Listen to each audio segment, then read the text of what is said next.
Now, late Chief Benjamin Elway served as Deputy Governor of Delta State from 1999 to 2007 under the administration of Chief James Ibori.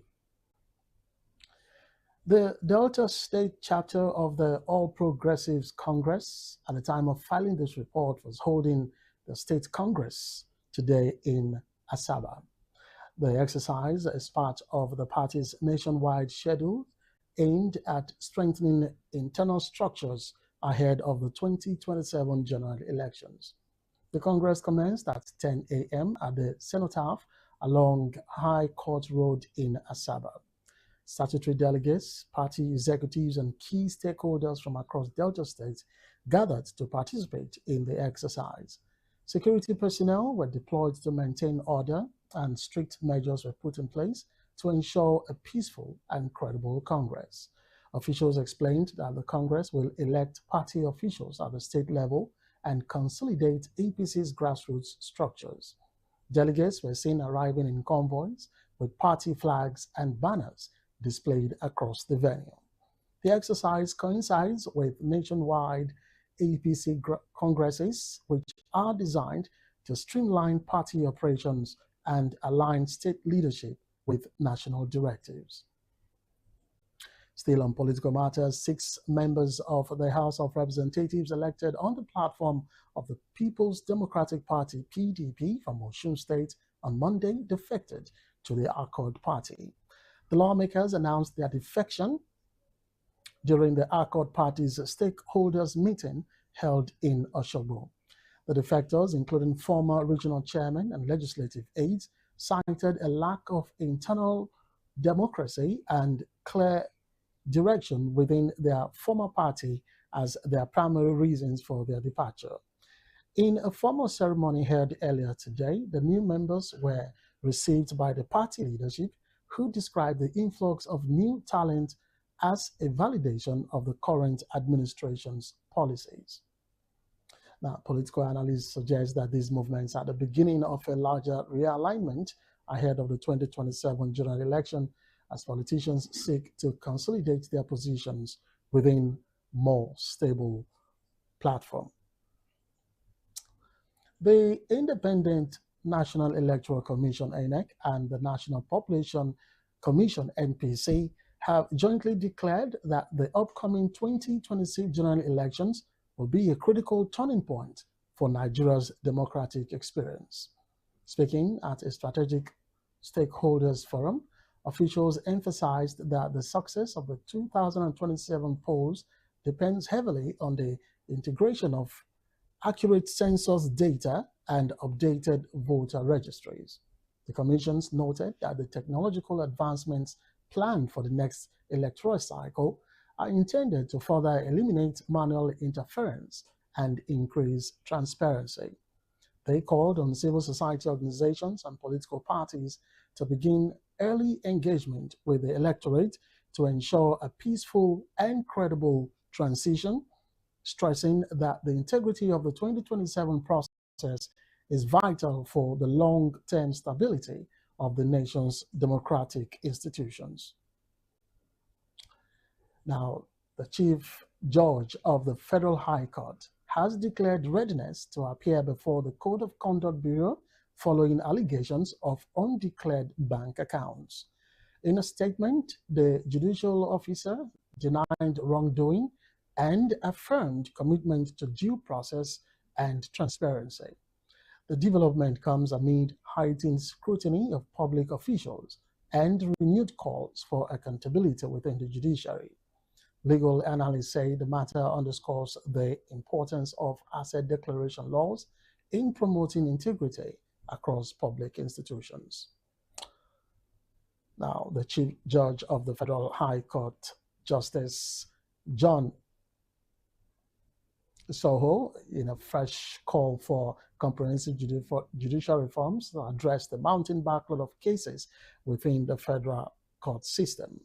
During a special session marking the beginning of the legal quarter, the Chief Judge highlighted that the current ratio of judges to pending cases is unsustainable.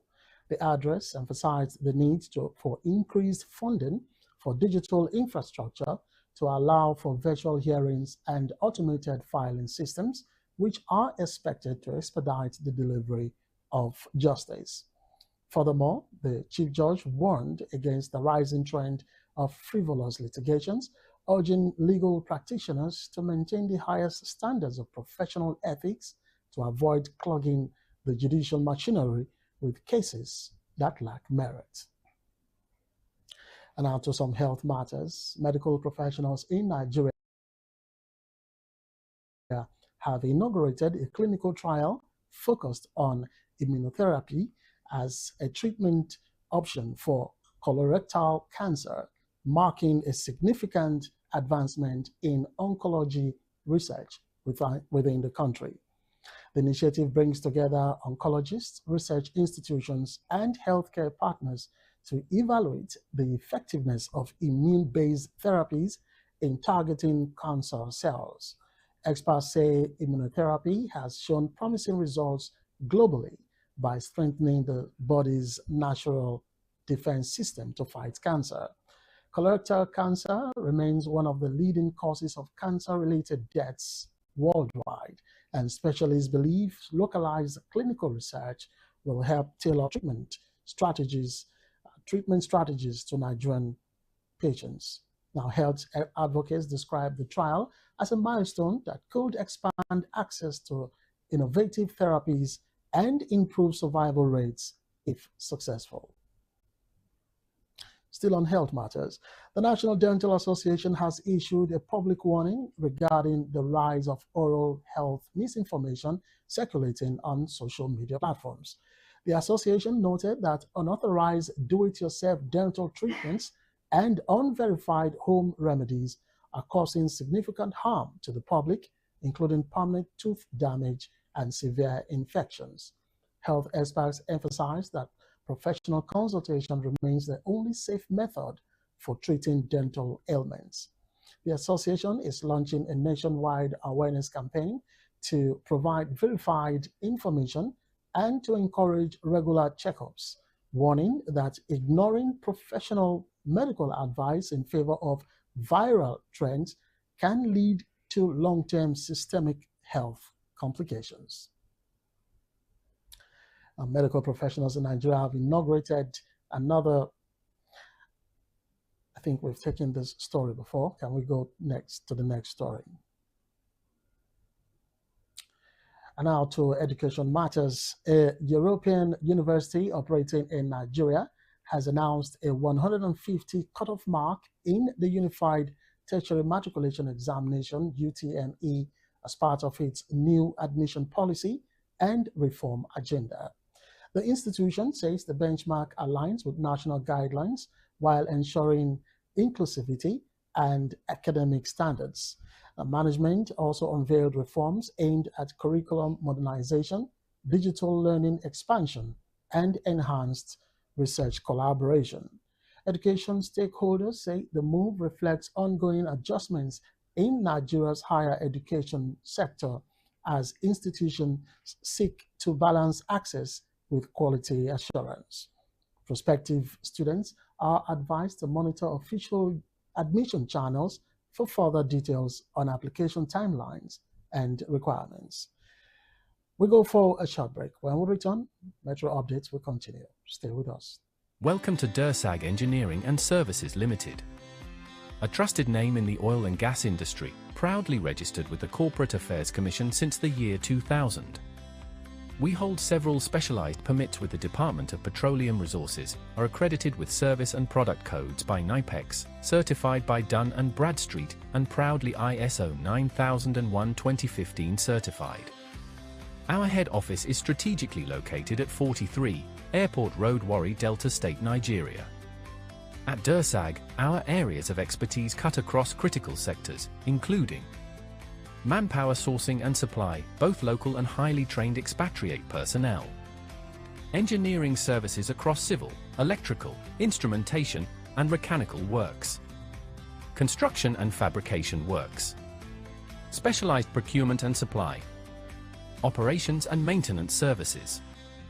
and integrated marine services, delivering supply boats, crew boats, tugboats, barges, houseboats, and speedboats.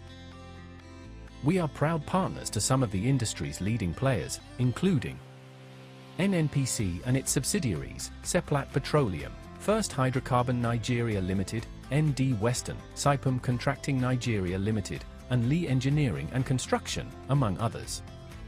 Over the years, we have successfully executed manpower, EPC, and marine support projects with a strong record of excellence. At Dursag Engineering, we are committed to quality, safety, and timely delivery, ensuring that every project meets and exceeds expectations. Dursag Engineering and Services Limited, your trusted partner in delivering world-class engineering and energy solutions.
Welcome back from that break.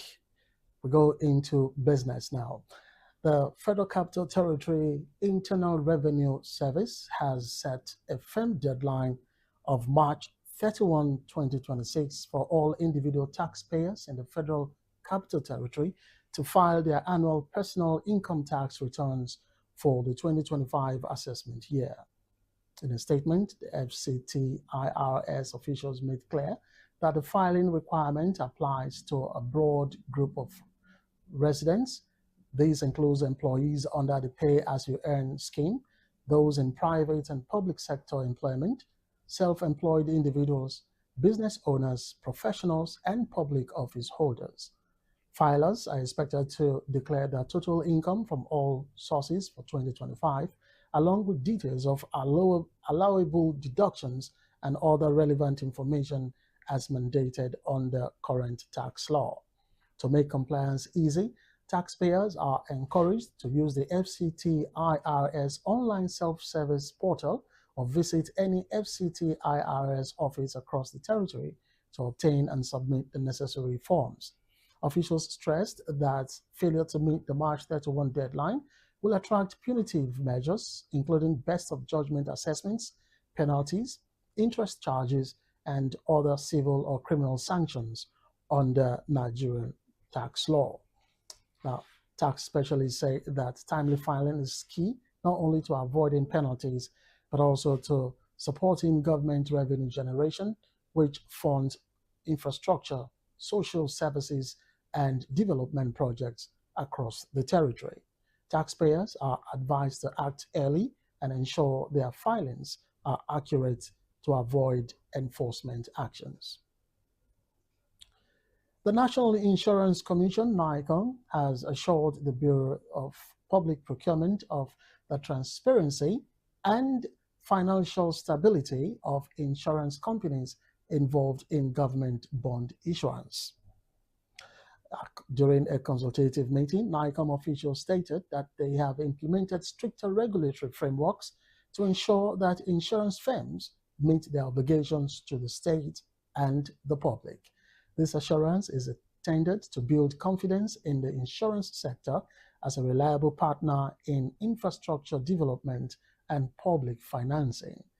The Commission noted that any firm found defaulting on transparency requirements will face severe sanctions, including the revocation of operating licenses. Now, risk management experts in Nigeria have outlined the potential security and economic implications of the escalating conflict involving the United States, Israel, and Iran. The analysts warned that while the conflict is geographically distant, Nigeria faces significant risks in terms of increased energy costs and potential disruptions to global supply chains. Furthermore, the experts highlighted a secondary security risk regarding domestic radicalization and potential for polarized sentiments within the country to spark internal unrest. The report urges the federal government to strengthen its intelligence gathering and to diversify its economic buffers to mitigate the shock of prolonged international military campaign. And now to some world news. Turkish President Recep Tayyip Erdogan has intensified his diplomatic efforts, decrying the immense civilian suffering caused by the ongoing war in Iran and the wider region. Speaking at a press conference, the president called for an immediate ceasefire and the establishment of humanitarian corridors to provide aid to affected populations. He warned that the continuation of hostilities threatens to destabilize not just the Middle East, but global trade and energy security. The Turkish leader urged world powers to prioritize diplomacy over military escalation, stating that Turkey is prepared to serve as a mediator to facilitate negotiations between the warring parties.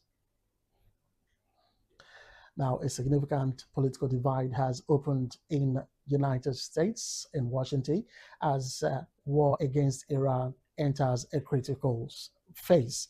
The congressional Republicans, led by Secretary of State Marco Rubio and Defense Secretary Pete Hegseth, have briefed lawmakers insisting that the president acted within his authority to address an imminent threat to U.S. forces in the Middle East. However, House Democrats are now pushing for a formal vote on the War Powers Resolution this week. They argue that the administration has shifted its objectives from destroying nuclear facilities to regime change and sinking the Iranian Navy fleet without a constitutional mandate. Senator Mark Warner noted that the shifting justifications for the weeks-long campaign necessitate a formal declaration from Congress. Despite the pressure, the administration has warned that the hardest hits are yet to come as they prepare for a campaign that could last over a month. Israeli Prime Minister Benjamin Netanyahu has addressed the nation, asserting that the war against Iran may take some time, but will not drag for years. This follows the start of a massive air campaign that reportedly killed Iranian Supreme Leader Ali Khamenei. Netanyahu emphasized that the joint U.S.-Israeli strikes are focused on the rapid dismantling of Iran's command structure and ballistic capabilities. He stated that the level of coordination with the United States is unprecedented and that the combined might of both nations is currently being deployed to neutralize threats that have existed for decades.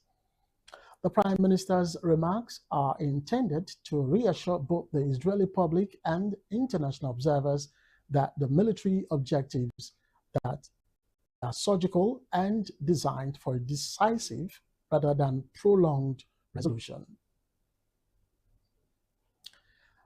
Now to sports. The professional tennis circuit is facing severe disruption as the conflict in the Middle East escalates. The ATP is closely monitoring travel delays for players as regional airspace becomes increasingly restricted. The UK and Australia have both upgraded their travel advice for the United Arab Emirates to do not travel, and the ATP is the contact with local authorities in Dubai to determine the viability of upcoming tournaments. Some players have already reported significant delays due to redirected flights, and the threat of broader airport closures continues to loom over international sporting events scheduled in the region for the coming weeks. Still in sports, Real Madrid forward Kylian Mbappé has traveled to Paris to undergo specialist treatment for a persistent knee injury.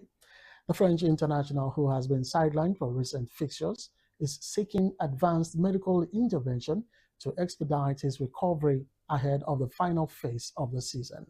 Real Madrid's medical staff confirmed that the trip was coordinated with the club's approval and that Mbappe will remain in the French capital for a series of intensive physiotherapy sessions. The club has not yet provided a definitive timeline for his return to the pitch, but fans are hopeful that the star striker will be available for upcoming high-stakes European games. And speculation is still mounting in the Premier League as clubs begin to finalize their summer transfer targets. Recent reports suggest that several top-tier clubs are preparing record-breaking bids for young talent across Europe. The focus remains on strengthening defensive lines and securing consistent scorers as teams look forward toward the 2026-27 season. While no official deals have been signed, the movement in the market indicates a significant spending spree is on the horizon. So managers have remained tight-lipped during press conferences, but scouts have been spotted at various high-profile matches across the continent, fueling further rumors of imminent deals. And with the sports news, we come to the end of Metro Updates right here on TVM. I'd like you to follow us on all our social media handles and, of course, reach us if you can via the numbers on the screen. I am Fred O'Neill. Thanks for watching. Have a blessed day ahead.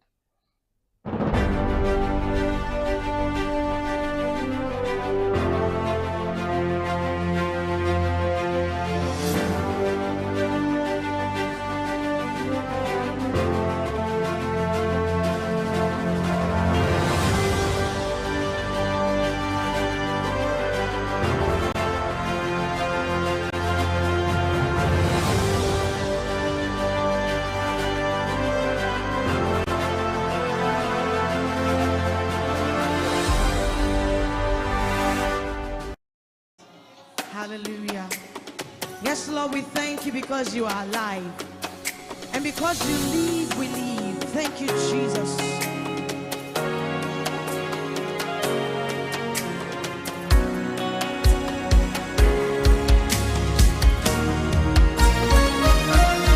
Casting down my crowns before the living God.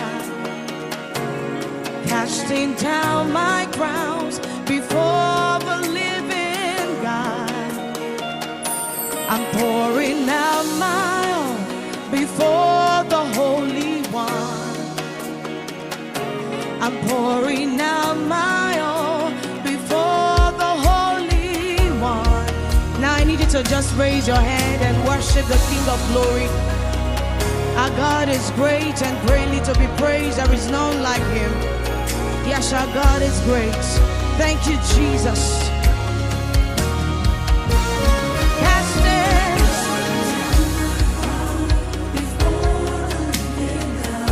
I'm casting down my crown,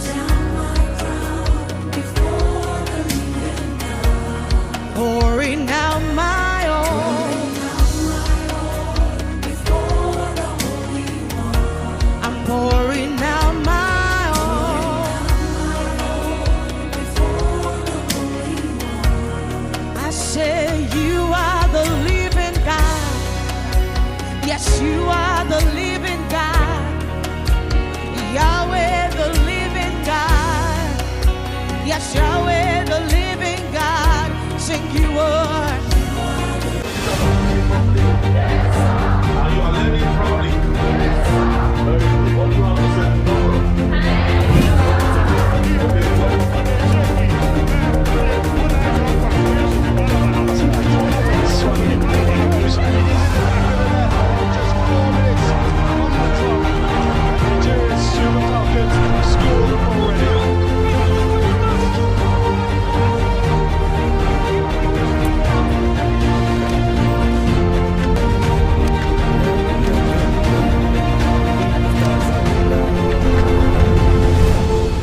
very, very wonderful day to you. You're welcome to today's episode or today's edition of TVM Express.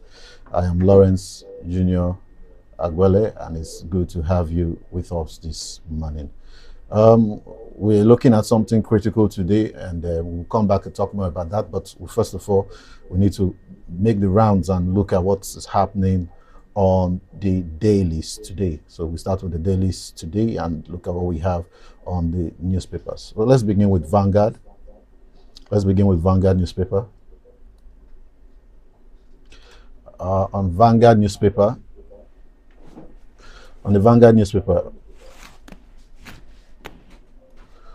we have at the main rider there, Middle East war, homes, factories had hit as fuel price rises.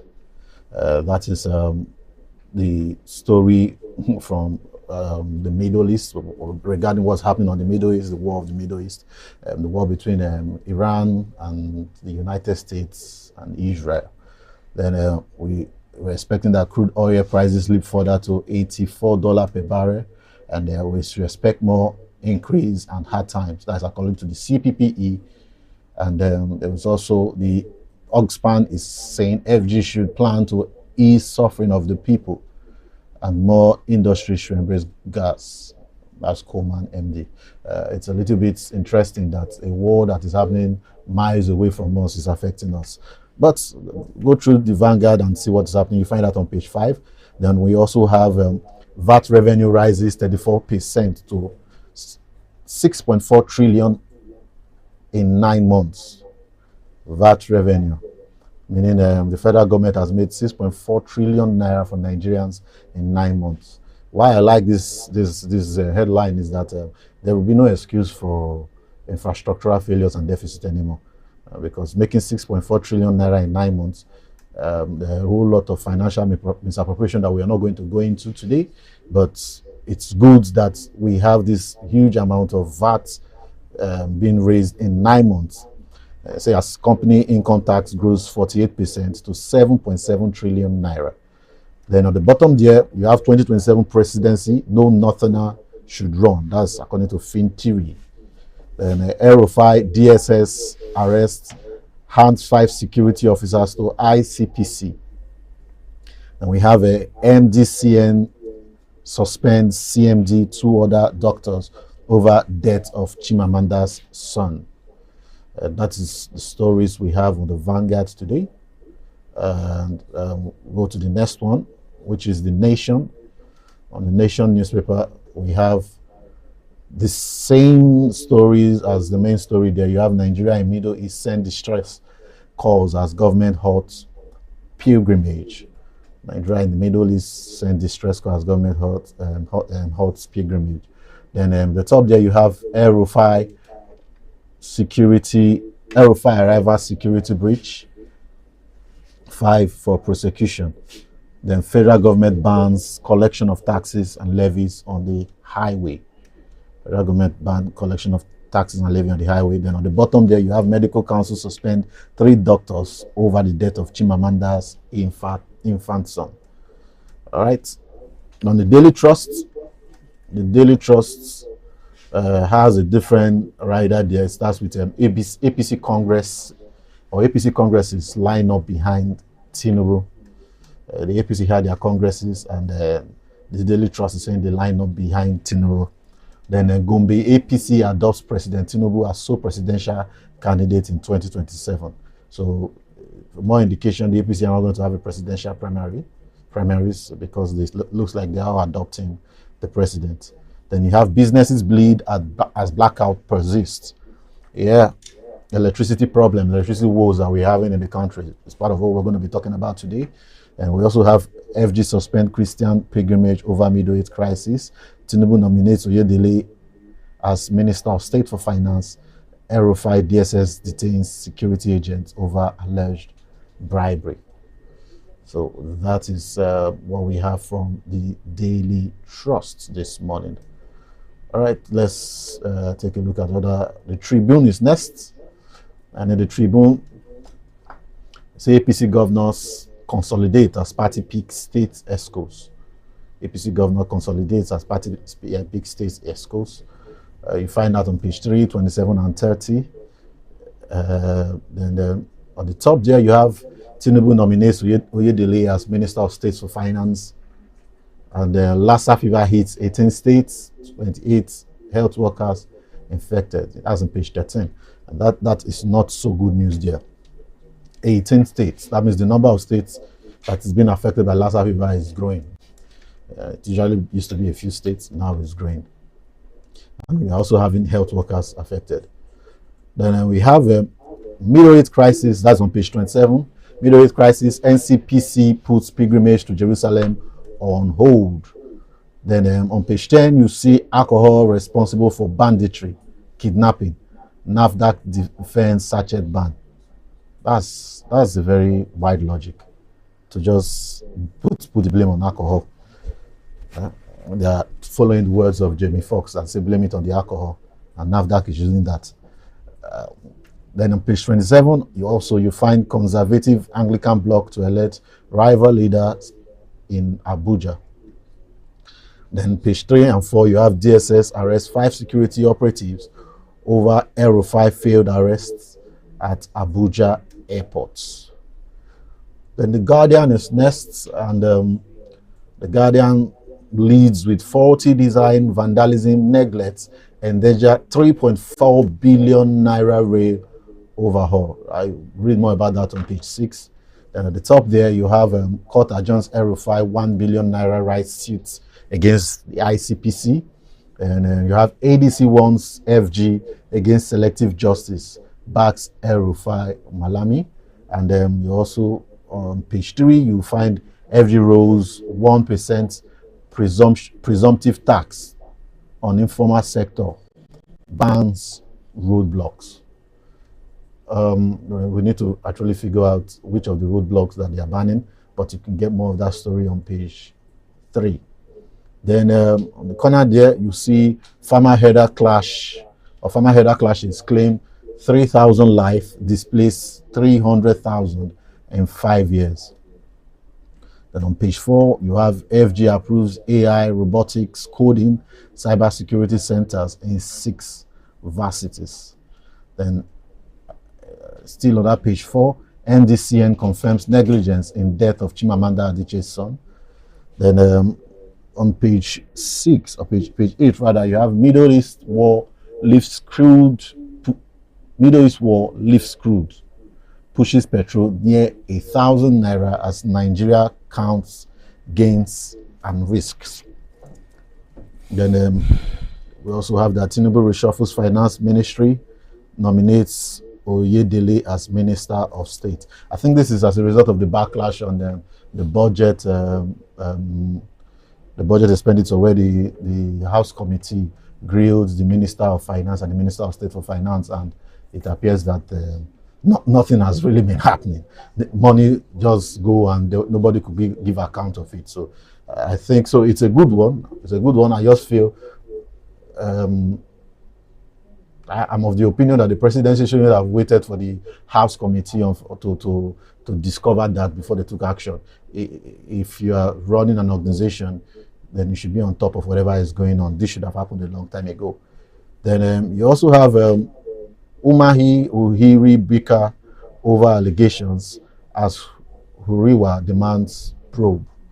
Yeah, the David Umahi's, I don't want to call it scandal, but brouhaha. So you read more about that on The Guardian.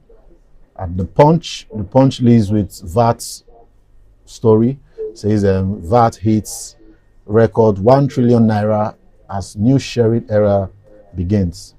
You see states and local government pockets 903 billion naira under revised revenue sharing formula. The federal government share drops to 10% as subnational gain larger slice. Then Lagos leads with 111 billion naira VAT allocation in January. I just hope that all this money that they are calling is actually used for the benefit of the people. Then on page 7, you have the finance story where Tinubu nominates Oyedele as minister. Then page 11, customs to get 20 billion naira meter refunds from discos. customers to get 20 billion naira meter refund from DisCos. That is according to the National Electricity Regulatory Commission, that's NERC. Then on page 7, you see the RFI story. DSS detains 5 over airport incidents. 1 billion naira suits hangs. And Israel-Iran tensions. Airline lose over 7.5 billion naira amid grounded fights. Nobody wins in wars. That's just the implication. And you also have APC inaugurates state local government ESCOs after consensus polls. And federal government bans cash tax collections, revenue roadblocks. And Baby Factory, we have a story about Baby Factory coming from Ondo. So Ondo couple jailed 14 years. You find that in pages 4 and 8. Then on page 8, you have Rivers Assembly begins screening of 9 Fubara Commissioner nominees. That lastly, I think we've heard from the Daily Trust already. Okay, so that is it from the papers this morning. I'm not alone in the studio. I have with me Mr. or Engineer Frederick Momo. Engineer Frederick Momo. Thank you for joining us this morning. Thank you for having me on the show. All right. So I don't know if you followed the newspaper headline that we read. Well, I quite followed, and it was quite really interesting, especially the Baby Factory and the Okay. and the BEDC. Yeah. Yeah. Electricity problem. Yeah, I've always had issues with that. I don't know why the DisCos are not really doing their job to full capacity. It's really I don't think that's how it's supposed to be. Citizens paying bills and not getting what The services. the services they pay for, and yet they still get billed.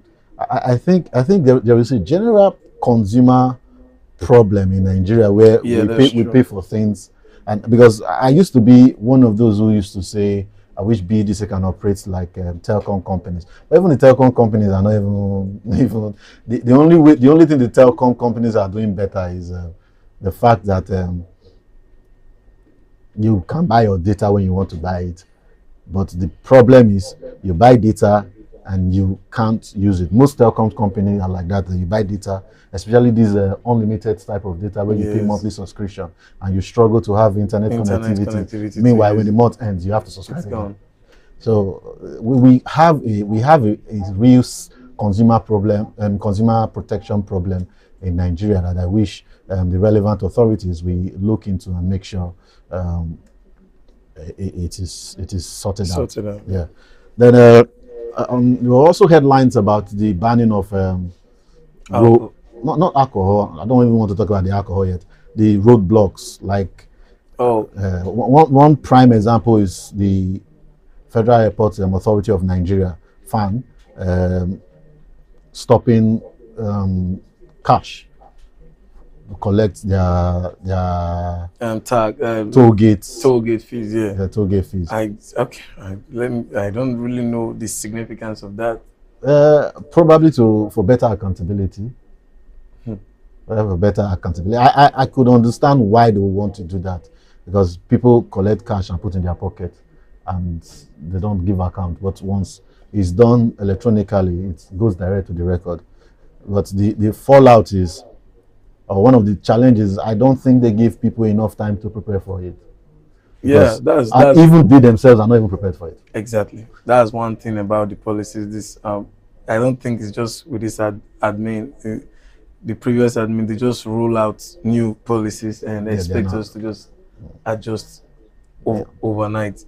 The same, they need network for this. I thought they said we don't have network to be able to do that. Yeah, the same people that say we cannot transmit election results electronically can collect their revenue. Revenue through them be deceiving themselves. the internet. Yeah. So now one of the challenges I find with the whole this thing, one of the challenges I have with the whole thing is the long queues at the Yes, at the airport. at the end of the day, that's going to be the order of the day. Yeah, there was a funny video I saw from AIT where a white man had to use bike. Like I saw it on X. The white man had to use bike and came down from the bike and was dragging His luggage. yeah. I wish the people in charge of our production could pay attention to what is going on. Thank you. So it was really hilarious and it was really funny. The people around were even talking to him and and making fun of the whole thing. All right, let's look at what's trending on social media this morning before we go on a break and prepare for our guest for the next segment of our show. You have on top of the line, you have Nigeria airport travelers hop on motorcycles to dodge cashless to chaos. That's something we just spoke about. Then we also have a Nigerian young teacher tears up after students body shame her in class. I like to read that story. Where students start body shaming. Like things are really changing. Things are changing in this country. It's crazy. Yeah, things are changing. Say in a widely spread video online, the teacher explained that she kindly checked on the boy only for him to body shame her by saying she's not even fine. I think that boy should be expelled. I don't think Why? Because the teacher is not fine. you don't even do that to your classmates, It's let not- alone your superiors. I won't blame the boy. I'll blame the home he's coming from. Yeah, he should be expelled and he should be taken back to the home he's coming from, because you can't dump your baggage on the But I also ask. There's another question I would like to ask. I don't know the age of the child in question. I know that children at a certain age are very outspoken. That's true. Yeah, they actually can tell you anything. That's I mean, true. if you are a parent around those children, sometimes you clutch your heart with fear that this boy wants to disgrace you. This guy wants to say something again. But I don't know the age. But another thing that I'm taking from this is, why is the teacher feeling it? Yeah, that's where the issue of age is right now. If it was probably a child of between 10 downwards, I don't think she would have. The teacher is 23, according to her. Okay. As I am now, if somebody tells me I'm ugly, and I won't feel any way. Well, I don't really. I don't know. Probably. It's your probably it's your idea now. This is a woman. Like, It doesn't like my opinion is, as a teacher, you're teaching children. You should expect them to say stuff. Why would what a child tells you affect you that you go and put on ring light and on camera and come and start complaining to us on social media that the child told you you are not even fine, and it pains you to your heart like that? It means probably you believe you are not fine.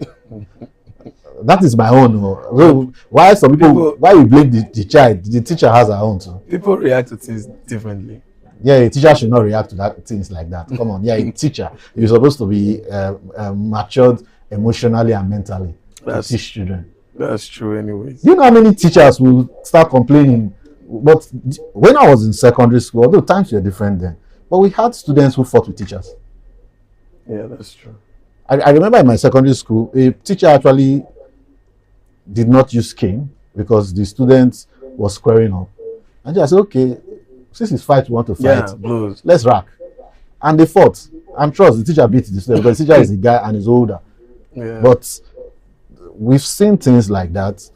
We've seen and heard students insult teachers. Like, to teach young kids in every generation, you need to mentally be prepared. You can't go there as a Gen Z baddie and say you want to teach students, and when they tell you you're ugly, you're crying. Times have changed again. Come on, that is bad of the child, but worse from the teacher. That's really worse from the teacher. Then on trending, we have trending.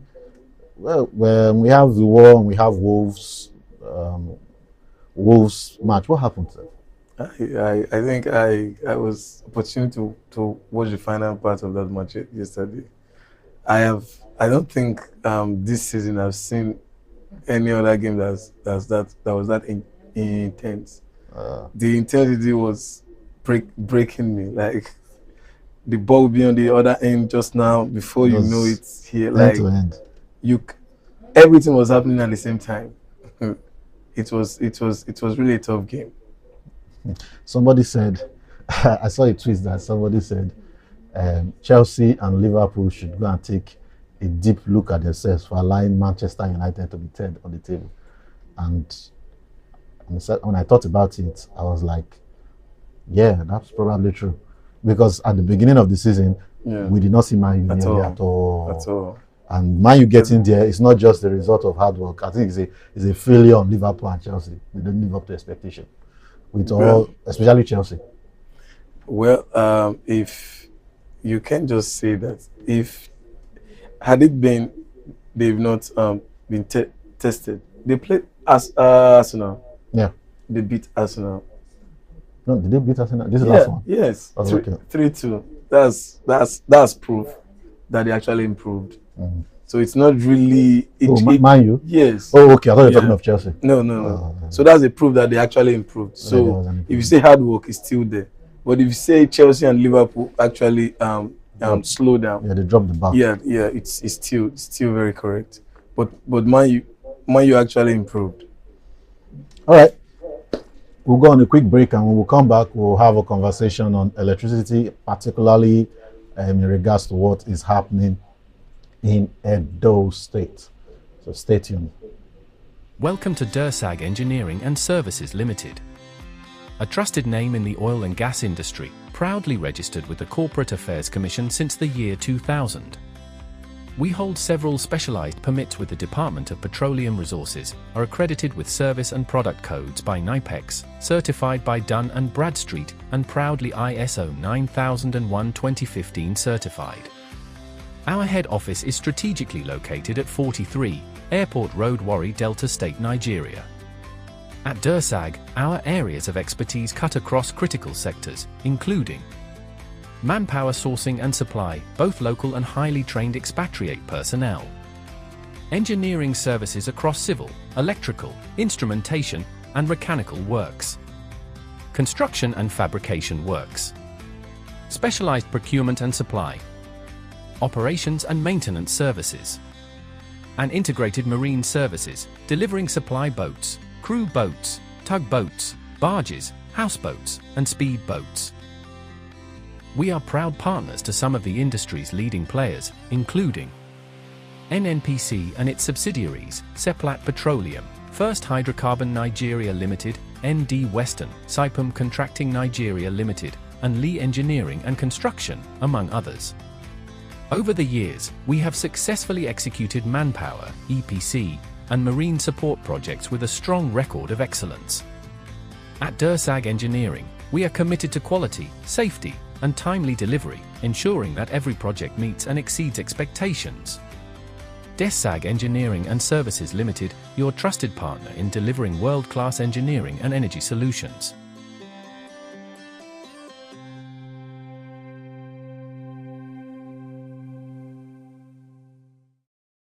Welcome to Dursag Engineering and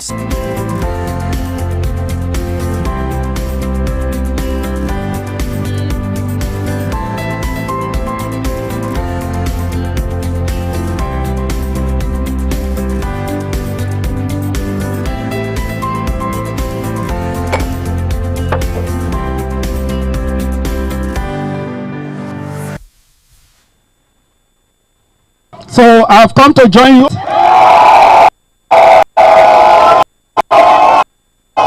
Why are they trying to frustrate Edo people? I want you to listen very well. We break the monopoly. So how do we do it? We have to operate the way telecom operates. Bring in different stakeholders, bring in different companies so that we can have light. We can have alternative. Is it no alternative we want? We are going to have a meeting in my office tomorrow, bring stakeholders so that we can talk and engage them and see how we can bring in more. So once that is done, Once that is done, we'll have a light. What will they see so? Light. What will they see so? You should. I know people. What did happen? What did happen?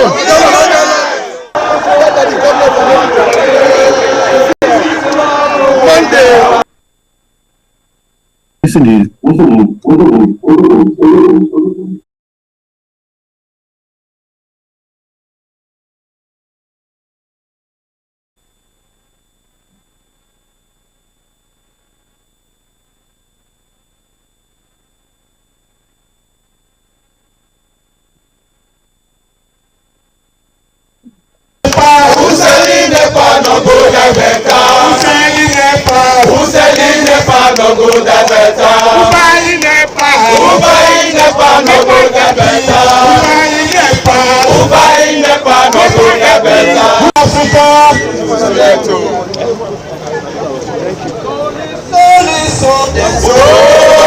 All right. We're expecting our guest, Kola Edokpaye. I think Kola Edokpaye is a leader of a CSO based in Edo State, the president of Talakawa's Parliament. So he is going to be joining us this morning via Zoom and to kind of give us some insight on what is going on.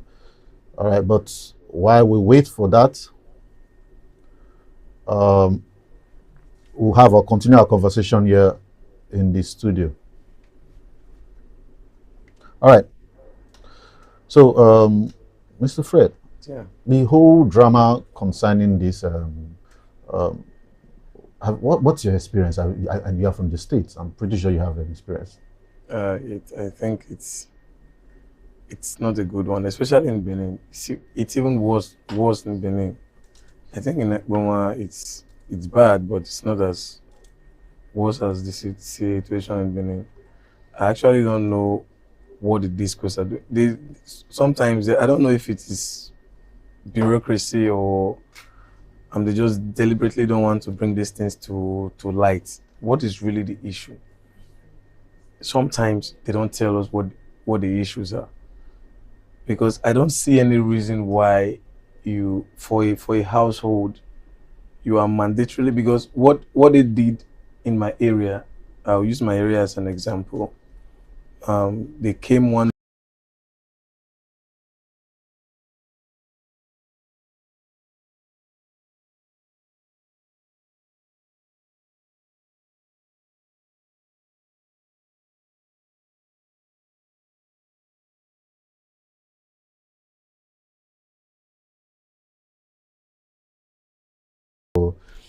The negotiating table, I think that was the next day. and they have been giving me 27, And after the demonstrators gathered at Ringgold with the governor, like you said, was involved. He joined in solidarity. He was really proactive. There was a high-level solidarity stakeholder meeting that was convened at the government house in Benin City.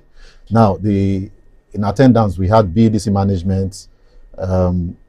I think I understand that the Niger Delta Power Holding Company and Azura Power West Africa were there. Then we had top Edo officials and civil society representatives. So today we are going to examine both the protests and the promises that followed.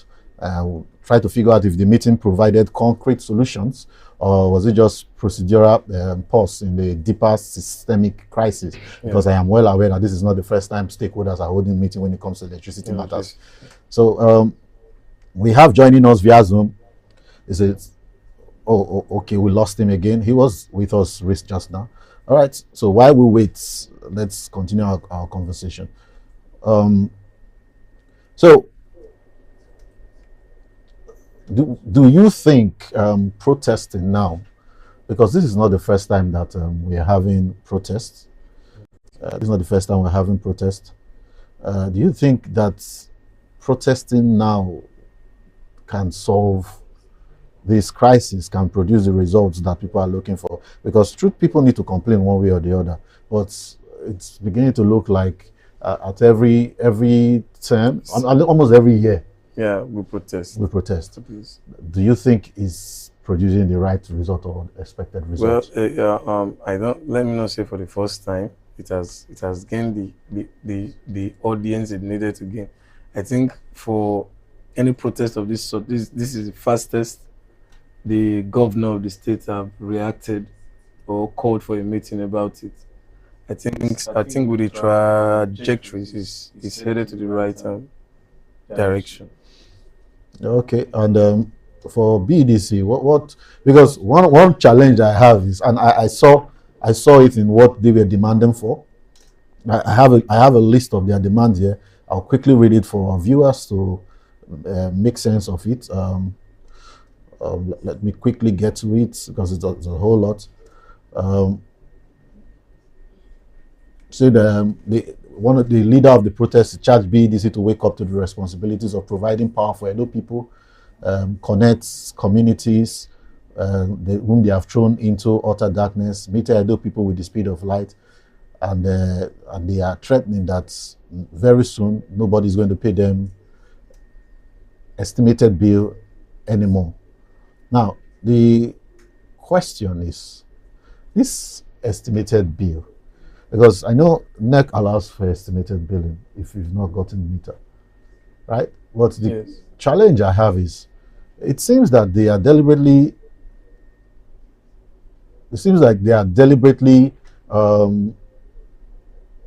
stalling in providing this meter just to keep on charging customers estimated bill. Because I have seen what they call it, that slip that they send to people they pay estimated bill, people who pay estimated bill, their monthly bill.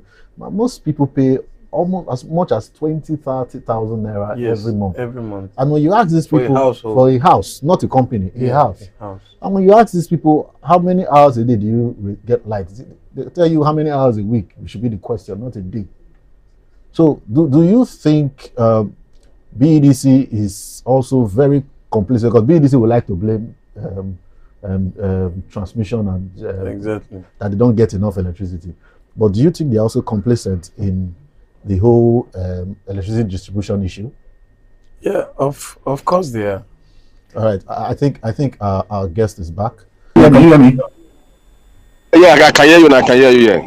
Oh, thank you for having us. I don't know if we could have your video feed stable. Maybe position your phone in a place where you could be on the frame while we have this conversation. Okay.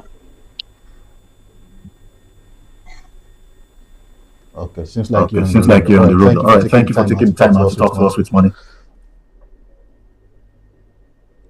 All right.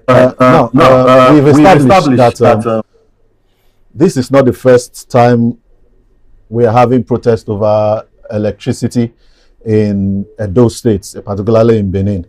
But we would like to know what triggered this particular round of protest. Thank you very much. For donkey years now, we have been protesting against epileptic power supply by Benin electricity distribution company. Yes, and while we're protesting, then we normally have light for at least between 5 to 12 hours daily. Yes, and despite that, we still came out to protest that we need 24 hours or at least 20 hours of electricity out of the 24 hours daily. So the one we have today, we cannot even celebrate 30 minutes out of 24 hours. Yes, out of 24 hours, we cannot celebrate 30 minutes of electricity in Edo State. Even sometimes 3 days no light, sometimes 1 week no light. And these officials of BDC, they will still come and distribute bills to those that don't have meter, to the unmetered customers. So because of the darkness and all that, insecurity, the rate of insecurity is extremely high in Edo State. We have written series of letters to them to address the epileptic power supply but it seems they don't have, they cannot provide a solution to the epileptic power supply. They will tell you that they are not the one generating electricity, that they will have generation company, from generation company to transmission company. It is what the megawatts that was given to them, that is what they distribute to Edo people. But anyway, our investigation reveals that these people, BDC, they are not serving the interests of Edo people. They are serving the interests of capitalist companies. We have some Chinese company that they just give electricity to. Those people, they have light 24/7. Why Edo people are living in darkness?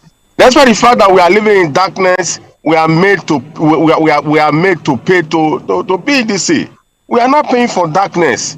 We cannot continue to protest. Now the Chinese companies that you just allege that they give power to, have you officially made complaints or reported to? Because I know there is the National Electric Regulatory Commission who we actually are supposed to channel complaints to. How far have you guys done in making any reports or complaints to the Regulatory Commission?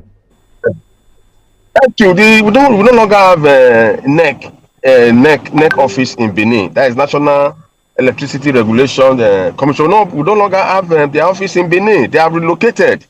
We don't know anybody to cry to. We have written to BDC. Give us light, because instead of giving us darkness, in fact they don't.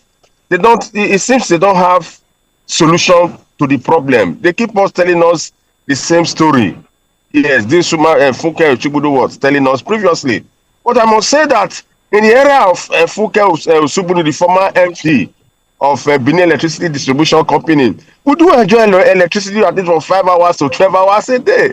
You understand? The ones we are, in fact, the situation today is so pathetic and sympathetic. Nobody to cry to. You know, we wrote a formal letter petition to the DSS. We wrote to the police. We wrote to the governor. You understand? No response to our petitions. You know, we as activists believe in the 3 C's. 1, talk of consultation. 2, confrontation. When confrontation, 2, consolidation. 2, consolidation. When consolidation fails, we not talk of confrontation. That is the stage we have presently. Nobody to cry to, with all due respect. Okay. Now you spoke about estimated billing, right? Are you very aware on the of the current electricity regulations? And do you know when estimated billing is permitted under the current electricity regulation? Estimated billing is criminal. You understand? It is the responsibility of BDC to meter their customers. Having metered their customers, you can thereafter be collecting money. But what they do, if they know that if everybody, all individuals have their own meters, there will be no way to give estimated bill. They do benefit if they do get monies to pay justly from estimated bills. There are so many areas, so many communities that don't have meters. They just go there and they just go there, just come to the person's house, just look how fine the person's house is. You just give the person 50,000 naira monthly. It ranges between 50,000 between 100,000 naira to 10,000 naira monthly. Because of what they get, from estimated bill, they don't want to distribute meters to their customers. Yes, the few meters that were distributed, because we now have what is called band A. Band A do have light at least between 12 hours to 20 hours daily. In fact, the meters they are distributing in that area, in fact, what it used to be, what it used to be previously, maybe if you buy a card of 5,000 naira, that one will carry you for about 2 to 3 weeks. But now if you buy a card of 25,000 naira, you just use that for just 4 to 5 days. because of the oppressive billing system of the meters. And even at that, they are selling the meters to these people. They are selling the meters. We don't know where we are going from here. We don't know where we are going. Okay. Now, after the protest, the day after the protest, we are aware that the state governor, who was also in the protest to show solidarity, he convened the stakeholder meeting, and bringing together the full electricity value chain in terms of distribution, generation, and state official. He also described the crisis as complex, noting that BEDC distributes power but does not generate it. Now, the BEDC management stated that about 260 megawatts are currently available to the franchise area, that is Edo, Delta, I think, and the neighboring states. But they require over 700 megawatts to meet the demand of this area, right? Now, first question I want to ask you is,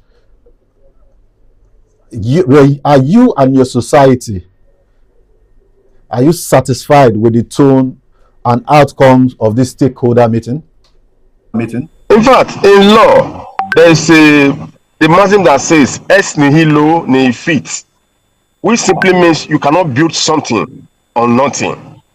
The meeting yesterday is what I would describe as a microcosm of the macrocosm.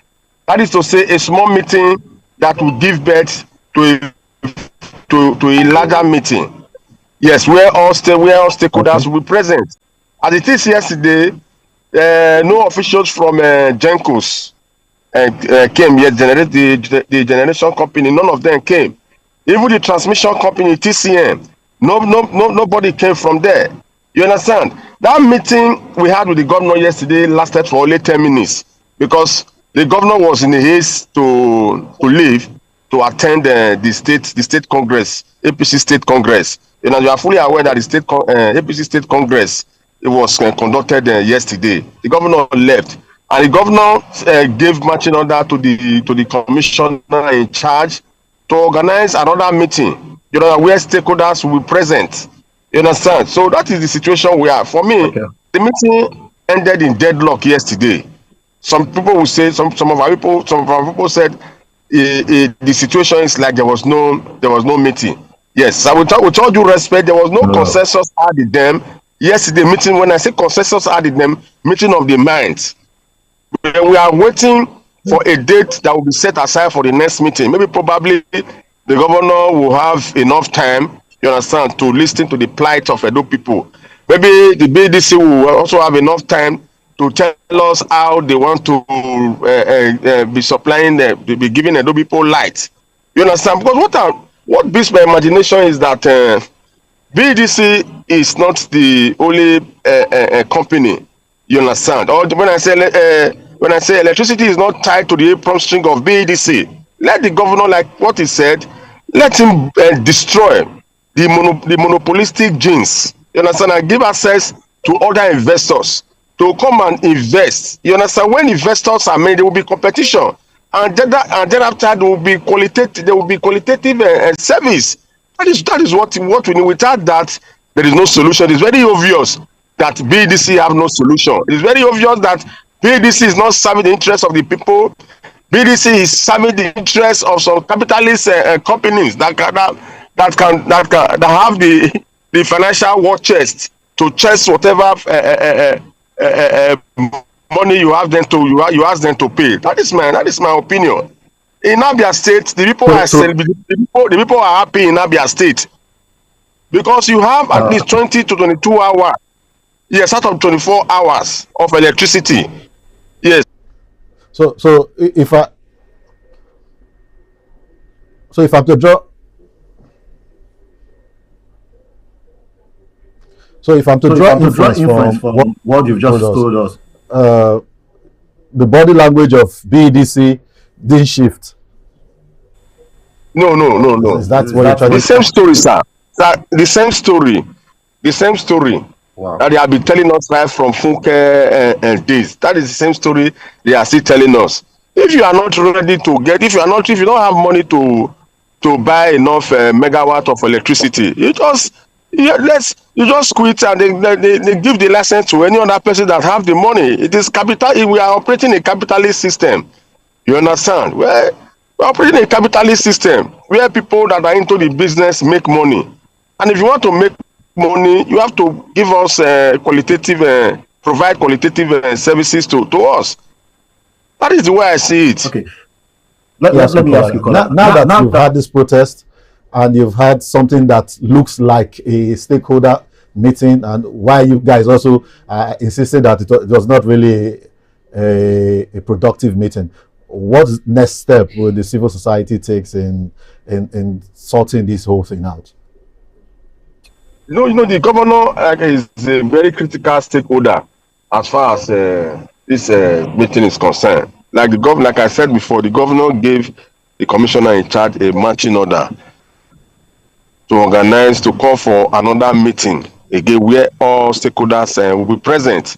We are very, very optimistic that in the next meeting the issues will be addressed. In the interim, we want to wait for the governor. We want to wait for that meeting. There's nothing we can do now, yes, other than to wait for the next meeting and hear what they want to say. If they are able to profile license, if the governor is saying that, okay, I want to break the jinx of monopoly, fine. We even have Osioma power plant. I don't know what is really wrong with Osioma. We are hearing different conflicting stories that the governor said they should not operate in Edo State, and we also heard that they are owing one of the Chinese companies money, and thereafter Chinese company took their equipment. That is why they have not been able to provide light to customers that have money to at least to get electricity from them. You understand? What I'm saying in effect is that maybe before the governor set up, before the governor invite other investors to come and invest, let us see how we can resuscitate Osioma power plant. You understand? To be giving us electricity in the interim, pending when the governor will be able to get investors and they are now ready to operate. That is the way I see it. Right, Scholar, thank you for joining us this morning to share your views and your opinion. We'll keep in touch and keep our viewers updated as it unfolds. And we wish you guys the best of luck in Edo State. Thank you very much for inviting me to your program. God bless you. Thank you. You're welcome.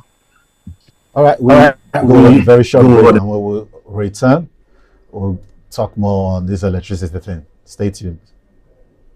Welcome to Dursag Engineering and Services Limited, a trusted name in the oil and gas industry, proudly registered with the Corporate Affairs Commission since the year 2000. We hold several specialized permits with the Department of Petroleum Resources, are accredited with service and product codes by NIPEX, certified by Dun & Bradstreet, and proudly ISO 9001:2015 certified. Our head office is strategically located at 43 Airport Road, Warri, Delta State, Nigeria. At Dursag, our areas of expertise cut across critical sectors, including manpower sourcing and supply, both local and highly trained expatriate personnel. Engineering services across civil, electrical, instrumentation, and mechanical works. Construction and fabrication works. Specialized procurement and supply. Operations and maintenance services. And integrated marine services, delivering supply boats, crew boats, tugboats, barges, houseboats, and speed boats.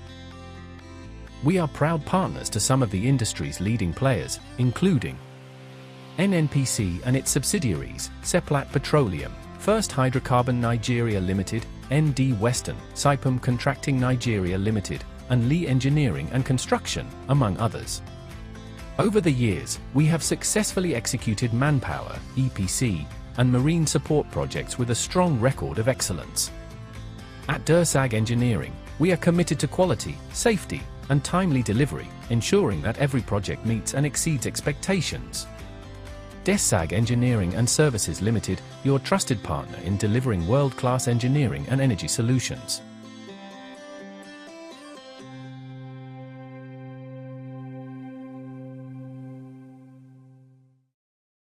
Welcome to Dursag Engineering and Services Limited, a trusted name in the oil and gas industry, proudly registered with the Corporate Affairs Commission since the year 2000.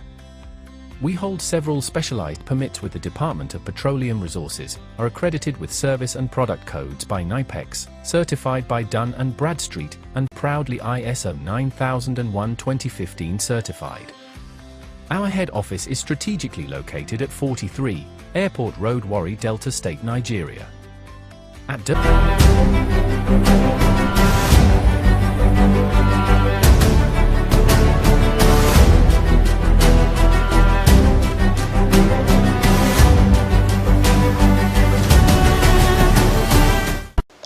In every democracy, power does not operate in silence. Someone must ask the questions, tell the stories, and shine the lights where others would rather keep things hidden. In Nigeria, that responsibility largely falls on the media. From newspaper and radio to television and digital platform, the media plays a powerful role in how the country is governed. Here on Explain, we're going to be looking at the roles of media in governance, how it informs, checks powers, shapes public opinion, and strengthens democracy. When we talk about the media, we mean newspapers, radio, television, and digital platforms such as news websites and social media. In Nigeria, the media reaches millions of people every day, in cities, towns, and rural communities. From early morning radio to the late night TV news, the media is often the first source of information to the public. The first major role of the media in governance is information. The media tells Nigerians what the government is doing, new policies, budgets, laws, appointments, and national decisions. Without the media, most citizens would be completely disconnected from the government activities. By reporting the news, the media keeps governance visible and open to the public.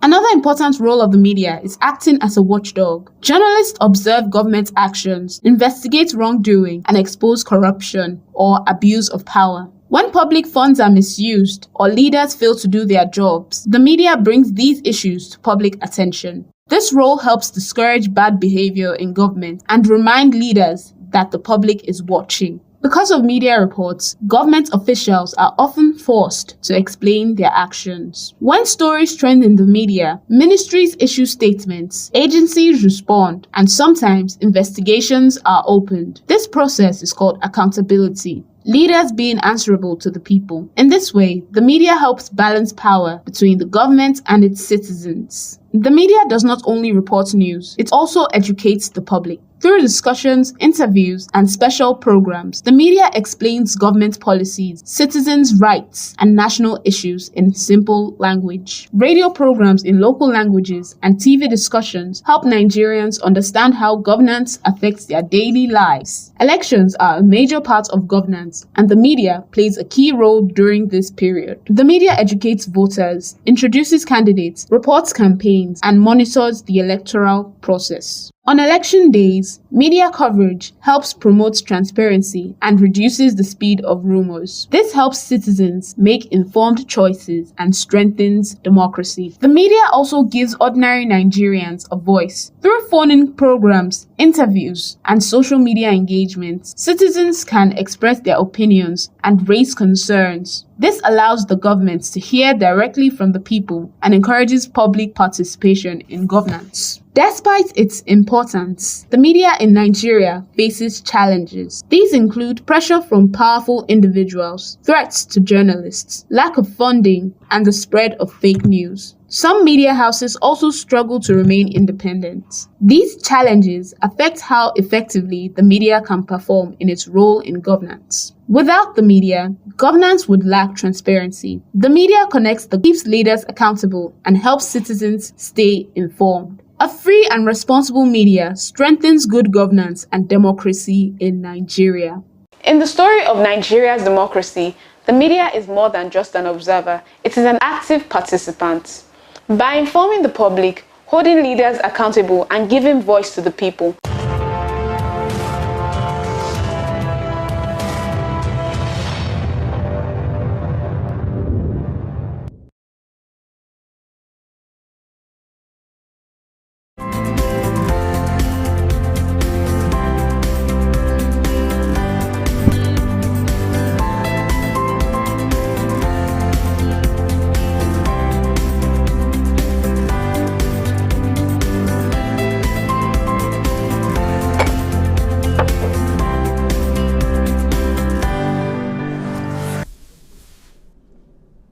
All right, quite an insightful one there from Mazis.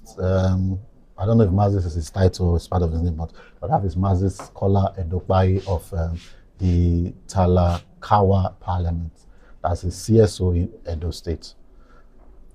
All right, now he raised concerns. One of the concerns that struck me that we didn't get to talk much about is, and I think it's part of the issues that the CSO brought up, is I think it was also stated in the stakeholders meeting, situations where you are made to donate equipment to BEDC or to the, let's use BEDC because I don't know if other distribution companies do that.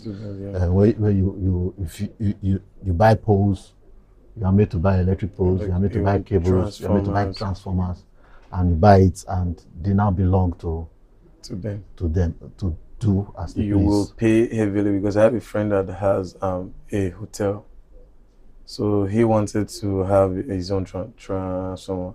When he told me the process he went through, I asked him, did you buy from them? He said no, he bought it from a private firm, but in order to fix it alone, he had to pay dearly with a lot of processes alone.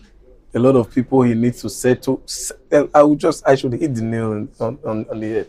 A lot of people he needed to settle. He was pushed around. I think he paid more than, I think, 2 million naira to be able to install that. Yeah, and they have also, I've also heard instances, and I think I've even experienced a situation where you buy a transformer, you install it, they come to carry it. Yes, without seeing them. It's not an official process. Without seeing them at the back door and all that. Right. So those are things that I think this should look into. I need to confirm. I think we need to confirm. I will get the confirmation of that before the end of this program. Confirmation of if the National Electronic Regulatory Commission has left Benin City. Yeah, because it is going to be. It's going to be Benin City is the center of this the distribution area. Delta, Edo. I think they go to Ondo, and they also. I don't understand that statement. They say NEC has left Benin, but from what I'm saying, early 2026, the National Electricity Regulatory Commission (NEC) is not leaving Benin, but rather taking action regarding a significant debt owned by the country. I think the information I'm getting here is Benin Republic, not Benin City. So when we get the information from Benin City, we'll update the viewers. Okay, so it's transferring regulatory oversight of the electricity market in Edo State to the state government, while also managing the fallout from major local protests against the Benin Electricity Distribution Company. So what NEC is doing is they transferred their responsibility to the state government. I would like to know why that is happening. Probably because of the peculiarity of the state. What do you think? Well, until we get information, were they threatened? Were they asked to leave? Were they asked to?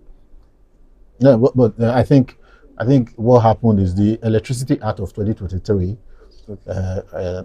instructed that the transfer of regulatory powers should be done to states that have established their own electricity regulatory bodies. Okay. So Edo State is in the process of establishing its own. So taking over regulation from the national body is, according to them, is to improve efficiency and reliability. And I think that would be nice. I think that would be better because at least you have somebody to cry to. Yeah, it's not when the people will be part of the people who suffer the problem too. When you meet the discos, they tell you it's from the Gencos, they tell you it's from this, they tell you it's from that, and sometimes even they tell you the estimated bill you get is because of the people that don't pay, people that do illegal connection. So the extra billing goes to people that the well-meaning Nigerians that actually likes to pay. So they keep increasing and keep increasing and keep increasing it to service other people that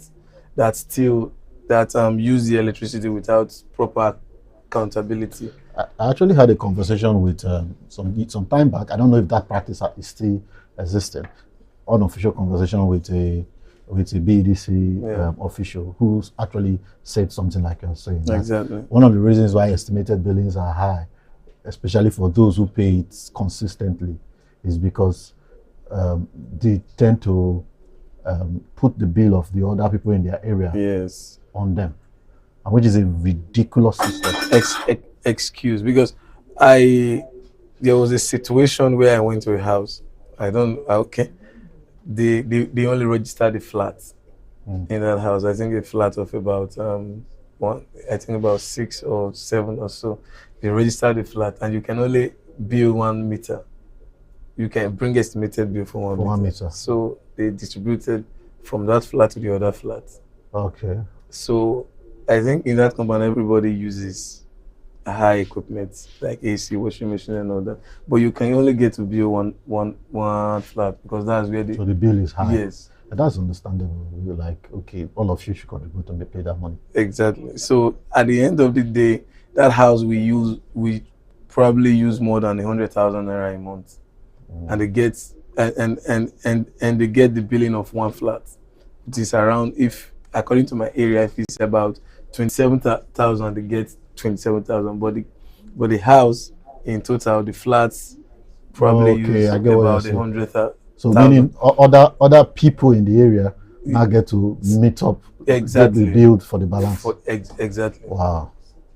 I think that's just according to what the explanation one of their staff gave me. I think that's one of the major issue, because the issue of illegal connection have been reduced. Yes, very reduced.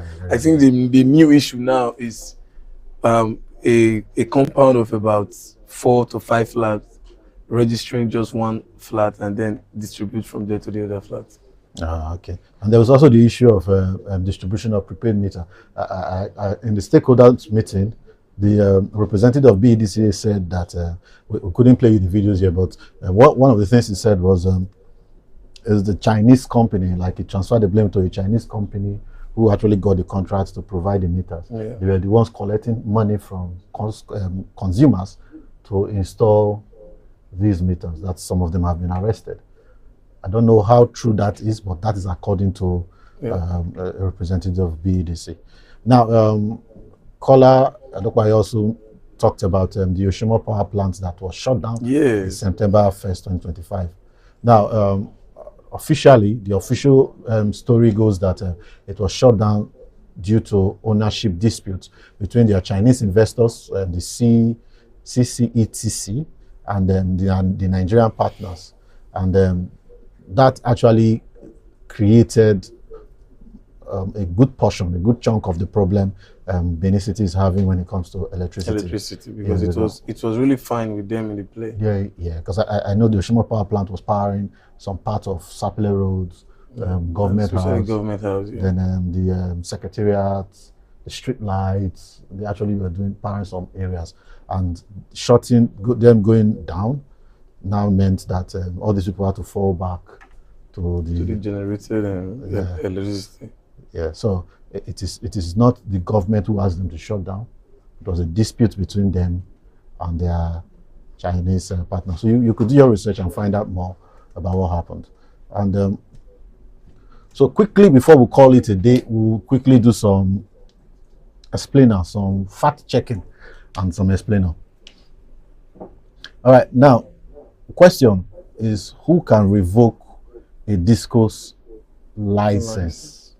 Right now, the legal framework of it, electricity operations in Nigeria are generally governed primarily by the Electricity Act of 2023, right? And the regulations issued by the Nigeria Electricity Regulatory Commission, that's NEC.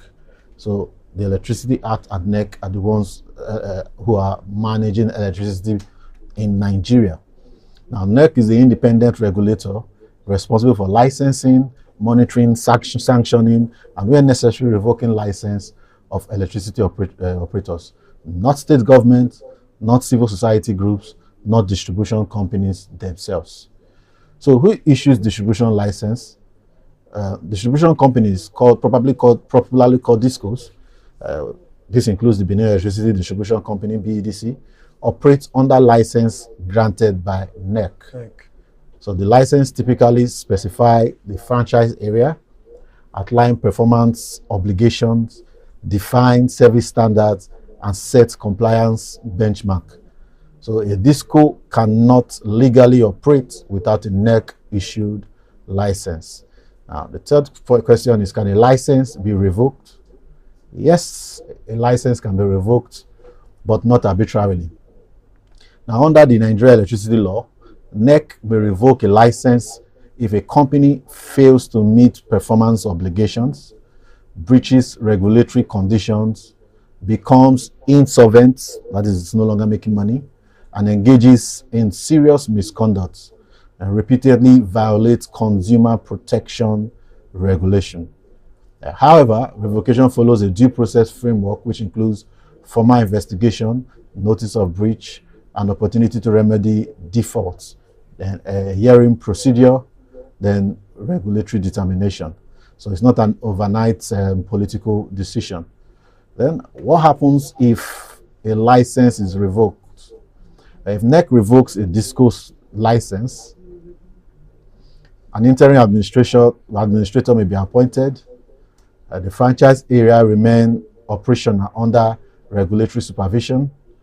Assets are protected under the power sector privatization structure, and service continuity is prioritized to avoid grid collapse. Electricity distribution is classified as an essential service, so it cannot simply stop. So who sets electricity tariffs?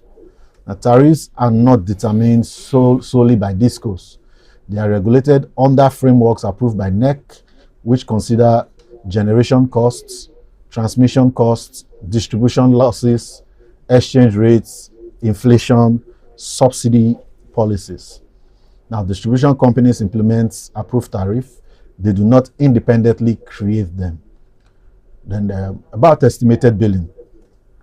Estimated billing is permitted under regulation where customers are unmetered, a meter is not yet installed, consumption must be calculated using approved methodologies. However, NEC caps estimated billing under specific rules to prevent exploitations. Consumers may challenge unfair billing through DISCO customer complaints units, NEC consumer forums, and formal petitions to the regulator. Then can state governments revoke a DISCO license? The answer is a very strong no. At least for now, it's no. What state government can do is advocate, and they can petition NEC. They can facilitate stakeholder engagement like they are doing in Edo State, and they can support embedded generation projects. That is under the 2023 Act. So state government can invest in it, but they cannot revoke license, but they can invest in power. But they do not have unilateral authority to revoke federal distribution license. Now, talking about the Electricity Act of 2023, what changed? Now, that act decentralizes this aspect of power regulation. So what states can now do is they can establish state electricity markets, they can create state regulatory commissions, and they can license intrastate electricity operation. However, existing DISCOs operating under federal license remain under NEC jurisdiction until formally transferred rather. So this is what we need to know when it concerns electricity distribution in Nigeria. So a whole lot is away from the hands of the state government. When it even comes to revoking license, there's also a whole lot because granted, we have to agree that investors will not come into a business when they do not see policies that protect them. Yes. So if the policy is, if you do not bring light for 3 weeks, revoke your license, I don't think people want to invest. Anybody want to invest. There have to be something to protect them, just in case.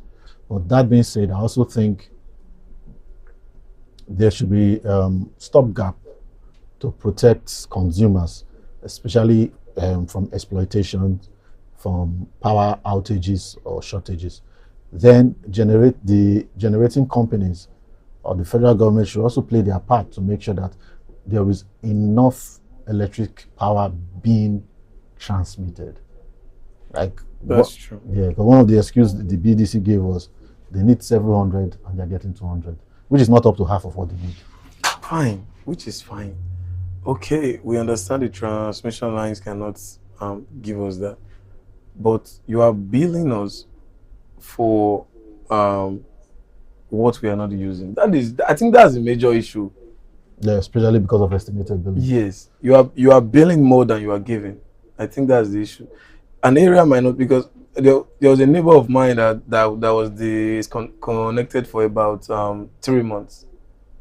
So I thought his bill have stopped.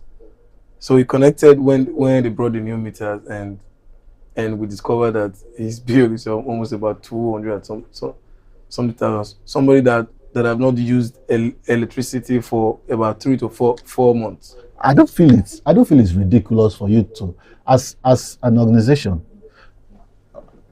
Once upon a time, I received a bill of I think about 180 to 200. It was an estimated bill, Yeah. and they brought it to my house, and they were like, "That was my bill that I was owing for previous months." And I looked at the guy who was bringing the bill. I said, "Don't you feel ridiculous bringing this kind of bill to me? Look at me. Do I look like somebody who will pay that kind of money for electricity for a flat?" So I did same thing though. I don't feel it's just put that kind of figure. I was so mad. I left them in my compound. They already put their ladder on the pole. I said, remove the light if you want to remove it. Okay. I asked the guy, can you pay this?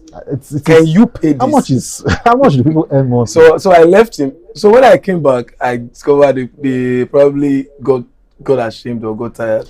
Yes. And then they left the wires and they left.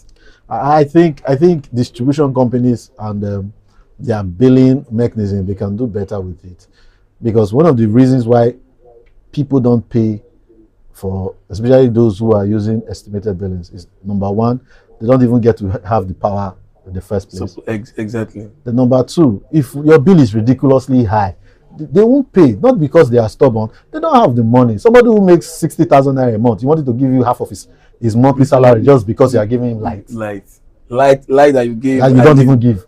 About, it's not even up to 24 hours a week. So those are things that I believe that should be looked into, because for this whole thing to work, for all these complaints to end, it's not just only to protest. We should understand that the power sector is interconnected. We have the generation, we have the transmission, we have distribution, we have regulation, and we have finance. And finance is not only just government finance. Consumers too have to pay bills for all these things to work. But if you are selling a product that, because you feel the product is backed by the government, you now have ridiculous bills added to it, and expect people who are already living below the poverty line, people who are already struggling, like for a very long time, since I was born, I've been hearing people have been trying to make ends meet. The ends are never meeting. People whose two ends they are not even close to each other. It seems the ends are running away. The ends keep running away. They don't meet, and you're telling them to pay 25,000 naira a month because you give them light for 5 hours a week. It is ridiculous. It is inhumane.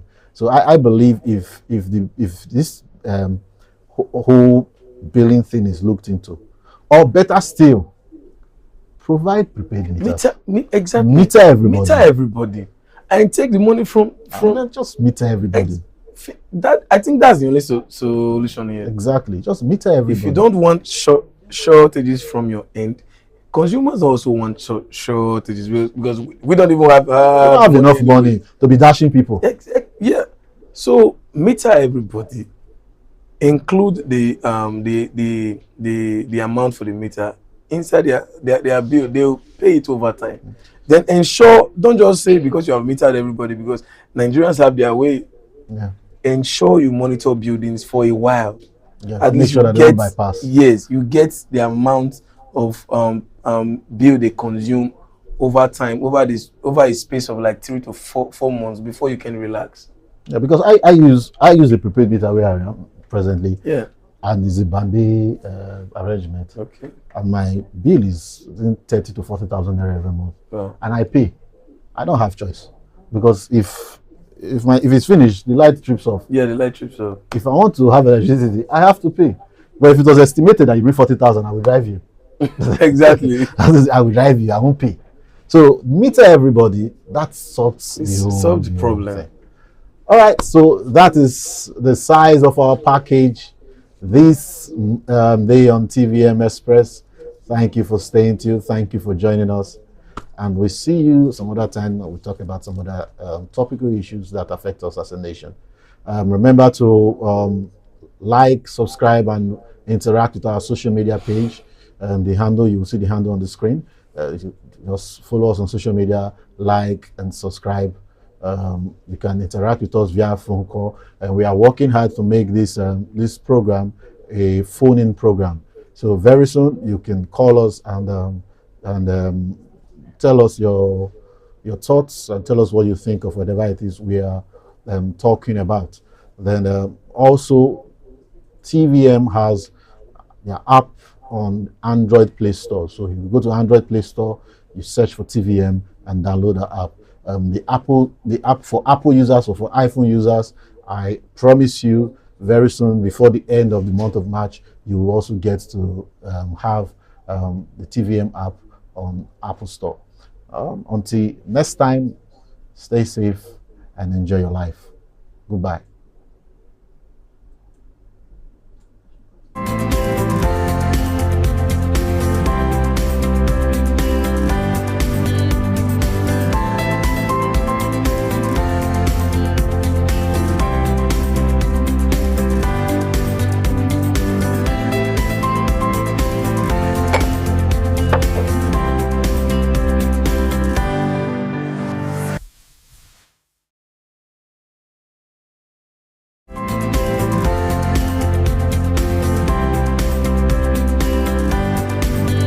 This is TVM. TVM delivers breaking stories, global headlines, and the moments that matter. From exciting sports action to exclusive local events, we keep you connected. Celebrate our culture, people, and voices with powerful documentaries and inspiring stories. Experience premium entertainment, from trending music to urban lifestyle and beyond. Grow your spirit with life-changing messages and uplifting perspectives. Lead the way with bold conversations, fresh ideas, and thought-provoking shows. Wherever you are, whenever you want, watch TVM on all your devices. TVM, your world, your network. This is TVM. TVM delivers breaking stories, global headlines, and the moments that matter. From exciting sports action to exclusive local events, we keep you connected. Celebrate our culture, people, and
Can you introduce yourself and tell us a bit of your background into software development?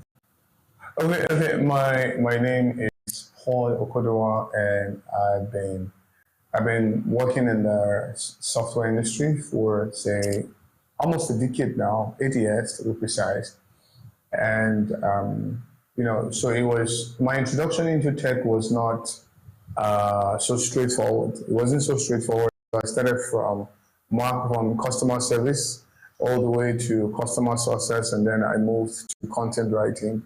From content writing then to learning software engineering. So software engineering to content creation, like edtech, educational content creation. And that's where I am now. So it's not been a very, very, very straight journey. But it was, I think my introduction into tech started when I started learning to build websites at the beginning, WordPress and Wix, trying to do, okay, it was HTML. Okay, I'm getting it now. I was teaching in a school where I teach people how to design with CorelDRAW, Microsoft Word, those other stuff that we have those days. And there was this book in the office. It has this how to build a website, very big book. It's from those O'Reilly. I think O'Reilly's how to build website.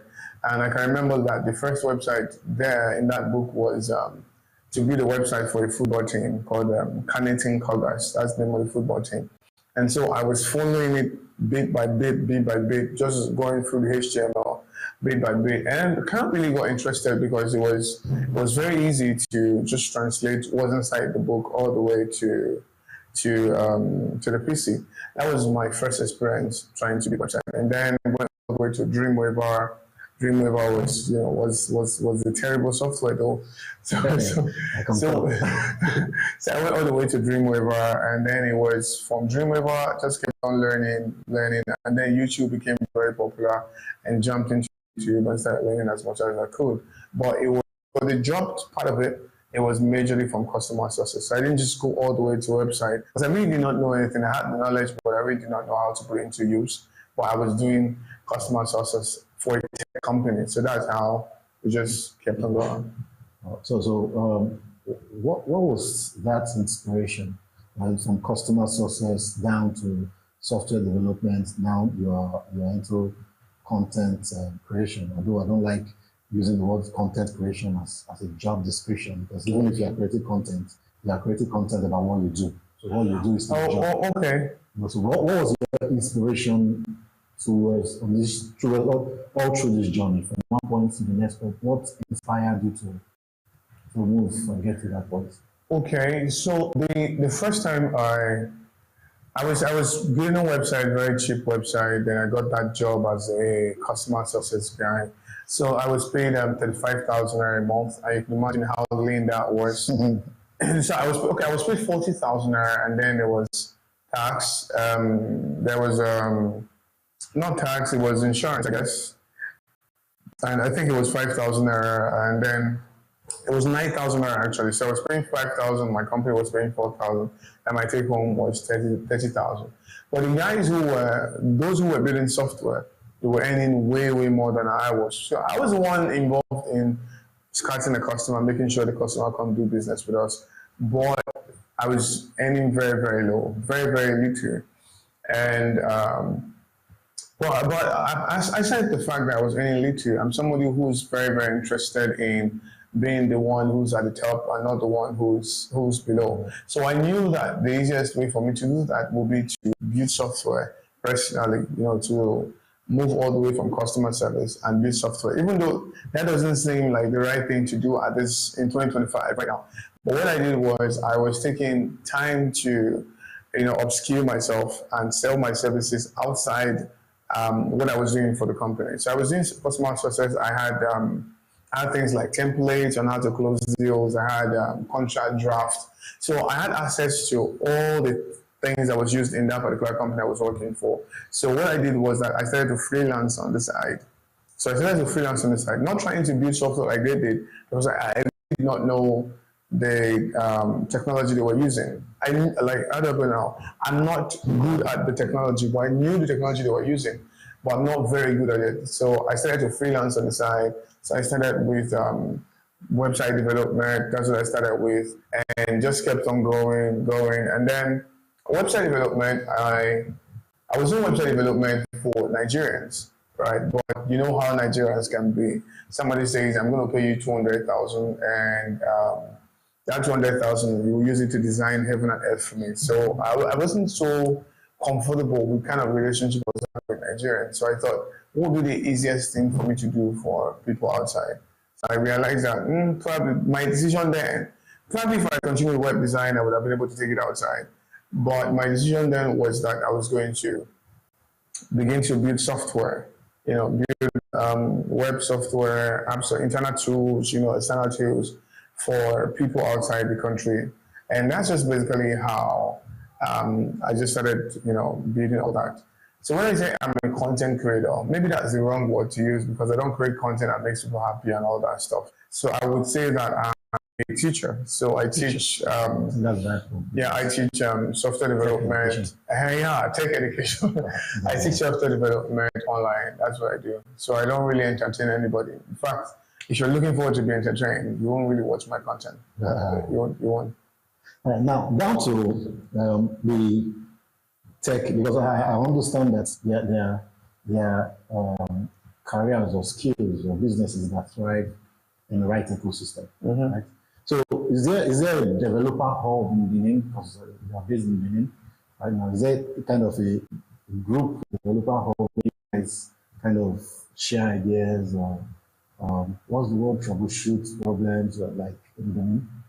Okay. I think the good thing about being a developer is that you don't have to be in a local circle, right? It's a choice. If you want to be in a local circle or if you want to be in a local circle, it's just a choice thing. Okay. It's not something that is very compulsory, like maybe like people who sell clothes, yams, and the rest. You don't have to. But in Benin City or Nigeria at large, they have various groups that you can belong to. There's a Google developer group. There is an Untitled Designers. There's a whole lot of different groups that you can belong to. You just have to probably find them on LinkedIn or probably go to Eventbrite and attend sign up for one of their events, attend the events, and you definitely become a member or become a friend to the people who, become a friend to the persons who host those design conferences, right? But for outside, you can just really start Google searching. So people are very, I think the tech community is one of those communities where people encourage you a lot, even though people can still discourage a lot, because when you see people getting a lot of results and you're not getting that result, it's discouragement. But if you're just getting started, they can really encourage you. There are tons and tons of Slack groups that you can join. There are tons of online meetups that you can do. Some persons even do morning brew, like morning coffee sections, like every Monday, every weekend. So you just join them and you get acquainted with what's happening in your industry at that time. So you could actually join as many groups as possible. So aside these internal resources, because what you just described sounds to me like resources made available by people who are in development. Sure. Now, do you think that in the government, state government, federal government have made enough resource available for young developers? And then if they haven't, what do you think is missing in the whole development system in Nigeria, developer system in Nigeria, from the perspective of the government, not within your group now? Okay, I think personally that the ecosystem in Nigeria is not thriving yet. Practically, the ecosystem is thriving a bit, but the thing is everybody is doing things in silence, secretly in their rooms. I personally have been in my room for the past 3 years just working and not really coming out, right? But in terms of the government aspect of things, I would say a complete no. I would say no because there's a whole lot of things that is needed for a developer to thrive. If you don't have some very constant factor, you will not be able to thrive as a developer, irrespective of the part of the country you are. For example, if you do not have light, you will not be able to thrive. Your productivity is directly proportional to how much light time you have and how much network you have. There's sometimes I'm working personally and network just goes off. Like I can't continue. Like probably I'm on a call and the next thing I just realized that my network just dropped to 0. I can't continue with the call, and the person is saying, hello, hello, hello. You just have to wait for the call to end or wait for the network to come back, and then you go send an apology note. Hey, I'm sorry, it's the network. So you keep on saying that same thing multiple times, right? So I don't think that the government is providing a lot of resource for people who are working remotely or people who are in the digital space. You have to cover up so many things yourself. I did a boot camp. We had 4,000 persons in a boot camp. Lots of persons, while they were working, while they were on the boot camp, lots of them had light fluctuations in different part of the country, not like the same part of the country, different part of the country. A lot of them had light fluctuations. You won't believe that their laptop got fried. Many of them. Some of them, their transformer just went off. Wow. Their laptop got fried. So you can usually see pictures of people who say, hey, my motherboard just went bad. Why? Because light just fluctuated. There are some persons who say, I started this boot camp to learn, but in the process of this boot camp, they came and they took my transformer away. As crazy as that is, they took my transformer away, and now I can't really join the boot camp. You know, so I think there have to be adequate resources put together for people who are working remotely or who are building applications, from security to light to even credit facility for you to acquire gadgets. Naira is not doing so well in the market. I remember when I started like 8 years ago, you could get a brand new PC for 90,000. That's how much I got my first brand new PC, 90,000. But now, if you want to get a brand new PC, you should be thinking like maybe 2.5 million. Exactly. So if you are a developer, irrespective of how good you are, there are some things that you will not be able to do if you don't have a very good PC that you want to use, right? So I think credit line will be a very good thing for the government to do. You borrowing money to get gadgets at 30%, very, very good deal. At DSAG Engineering and Services, we anticipate, manage, and deliver. Since 2000, we have been a leading EPC, ensuring customer satisfaction through quality service and timely delivery. With integrity, proficiency, and innovation at our core, we provide world-class solutions tailored to your needs. From engineering designs and construction to procurement, manpower outsourcing, and maritime supplies, DSAG delivers excellence. Visit www.dsag.net or call +23 4807 254 8724. DSAG Engineering and Services. Anticipate, manage, deliver. Welcome back to the conclusion. Before we went on that short break, Poya was telling us about what the government can do to make it easier. And I tend to agree with him because, you know, these days, the tech and the media space are kind of an outlet for young people to make a living. We don't have people vying for conventional jobs anymore, are leaning inwards towards developing their skills out of it. I for one, it costs a whole lot of money to fill up proposals for a day, get data. It's actually crazy. You spend 15